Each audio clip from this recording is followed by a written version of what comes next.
நண்பர்களுக்கு வணக்கம். இன்றைக்கி பாருங்கள், நம்ம வந்துட்டு கொலுசு வந்துட்டு எப்படி க்ளீன் பண்ணுறதுன்னு பார்க்கலாம். அதில் உள்ள அழுக்கெல்லாம் எப்படி எடுக்குதுன்னு பார்க்கலாம். பாருங்கள், இவ்வளோ அழுக்காக இருக்குது. பாருங்கள், தண்ணி வந்து நல்லா சூடாக இருக்குது. இதில் வந்து கொஞ்சம் புளி கரைசல் ஊற்றினேன், அதனால் வந்துட்டு அப்படி இருக்குது. இந்த அளவு புளி வந்து இதில் வந்து சும்மா இந்த மாதிரி போட்டுக்கோங்க.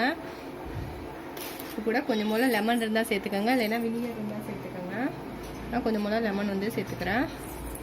இப்போ நல்லா இந்த மாதிரி சூடானோடனே கொலுசு வந்து இதுக்குள்ளே போட்டுடலாம்.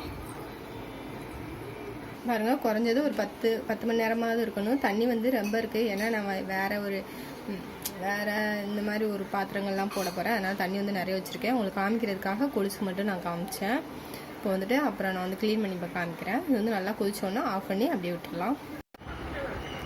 பாருங்கள், இந்த மாதிரி ஒரு பழைய ப்ரெஷ் எடுத்துக்கோங்க. எடுத்துகிட்டு இப்போ வந்துட்டு பாருங்கள், இவ்வளோ நேரம் நான் வந்து தேய்ச்சதுக்கும் தேய்க்காததுக்கும் உங்களுக்கு டிஃப்ரெண்ட் நல்லா தெரியும்.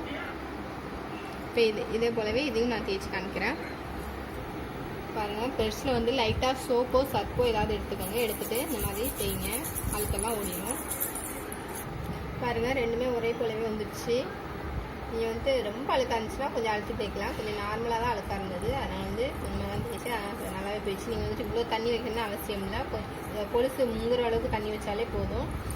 அவ்வளோதான். இந்த பதிவு உங்களுக்கு பிடிச்சிருந்ததுன்னா லைக் பண்ணுங்கள். என்னோடய பதிவு தொடர்ந்து பார்க்கணும்னு வச்சிங்கன்னா சப்ஸ்கிரைப் பண்ணுங்கள். இந்த பதிவு முழுமையாக பார்த்த அனைவருக்கும் ரொம்ப நன்றி.